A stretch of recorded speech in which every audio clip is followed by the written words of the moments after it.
Accrual. Accrual को बहुत अच्छे से बेहतर तरीके से एकदम अगर आपको समझना है तो आपको उससे पहले पढ़ना पड़ेगा बेसिस ऑफ अकाउंटिंग। ये तो वैसे बच्चों हम फर्स्ट चैप्टर में भी पढ़ते हैं, वहां में दोबारा जब आप पढ़ोगे तब रिवाइज हो जाएगा। तो बेसिस ऑफ अकाउंटिंग हम कर रहे हैं। तो there are two basis of accounting, जिसमें से एक आज के टाइम पे ऑलमोस्ट गायब हो चुका है।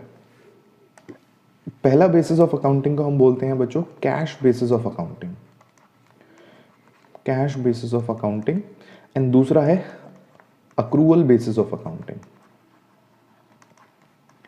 ठीक है, तो कैश बेसिस ऑफ अकाउंटिंग कहता था कि भैया किसी भी एंट्री को आप कब रिकॉर्ड करोगे, आप तब रिकॉर्ड करोगे जब कैश पेड या रिसीव हो जाएगा। दैट मीन्स कैश उसके लिए सबसे इंपॉर्टेंट था, जब भी कैश पेड होगा या जब भी कैश रिसीव होगा।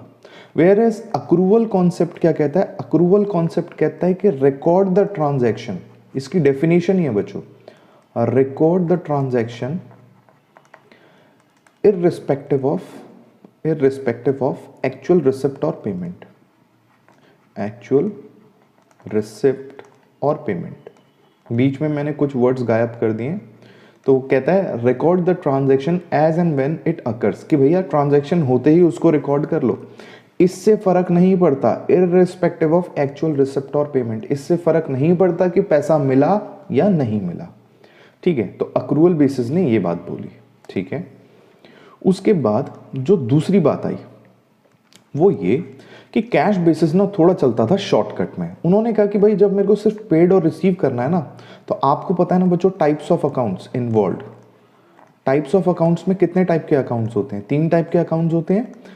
तो यहाँ पे जब हम अक्रूवल बेसिस करते हैं तो हम सारी की सारी ट्रांजैक्शन रिकॉर्ड करते हैं। अब रियल अकाउंट हो, चाहे पर्सनल अकाउंट हो, चाहे नॉमिनल अकाउंट हो, हम हर एक अकाउंट को रिकॉर्ड करते हैं।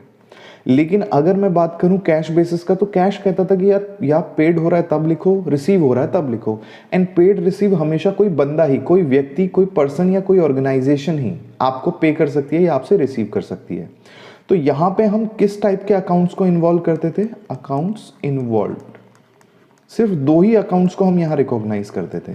पहला होता था कैश अकाउंट और दूसरा होता था पर्सनल अकाउंट। ठीक है, नाउ थर्ड पॉइंट। अब आप खुद ध्यान से देखो बच्चों, आपने रियल अकाउंट भी ले लिया, पर्सनल अकाउंट भी ले लिया, नॉमिनल अकाउंट भी ले लिया। जब आपने सब टाइप के अकाउंट्स ले लिए तो आपकी पूरी की पूरी जो एंट्री है ना वो पूरी एकदम कंप्लीट बनेगी। सारे के सारे जो रिकॉर्ड्स होंगे उनको हम बोलेंगे they are complete records. Whereas अगर मैं बात करूं कैश, जहां पे हम सिर्फ कैश और पर्सनल अकाउंट ले रहे हैं कैश बेसिस अकाउंटिंग में, यहां पे हमारे पास इनकम्प्लीट रिकॉर्ड्स बनेंगे, इनकम्प्लीट रिकॉर्ड्स। अब नेक्स्ट फोर्थ, यहां पे बच्चों हर टाइप का आपने अकाउंट लिया है तो आपकी सारी की सारी जर्नल एंट्री प्रॉपर होगी, और सारी की सारी जर्नल एंट्री प्रॉपर होगी तो that means dual entry system पूरा का पूरा फॉलो होगा, और इसी को हम बोलते हैं बच्चों dual entry system. Whereas cash basis को ही हम बोलते हैं single entry system, single entry system. Okay, next बात, अब मैं आपसे पूछता हूं बच्चों कि इफेक्ट्स ऑफ ट्रांजैक्शन। ठीक है, अब यहां आपको बहुत ध्यान देना है, इफेक्ट्स ऑफ ट्रांजैक्शन, यही गलती होती है। ये एग्जाम में 1 मार्क का आ रखा है और सारे बच्चों ने गलत किया था ये क्वेश्चन कि कितने इफेक्ट्स होते हैं ट्रांजैक्शन के। सो इफेक्ट्स ऑफ ट्रांजैक्शन बच्चों आपको पता है कि भाई यहां तो डुअल एंट्री सिस्टम है, तो कितने इफेक्ट होते हैं, 2 इफेक्ट होते हैं ट्रांजैक्शन के, डेबिट एंड क्रेडिट।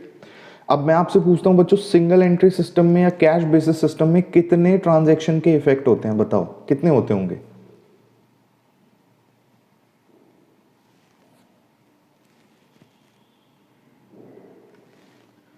बोलो भाई बोलो।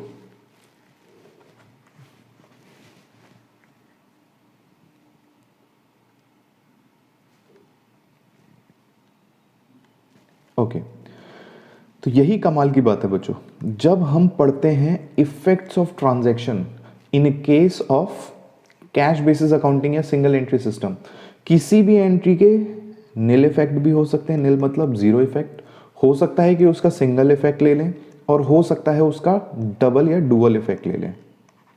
अब ये इस बात पर डिपेंड करेगा कि उस ट्रांजैक्शन में था क्या क्या। अब आपको एग्जाम्पल के लिए मैं समझाता हूं।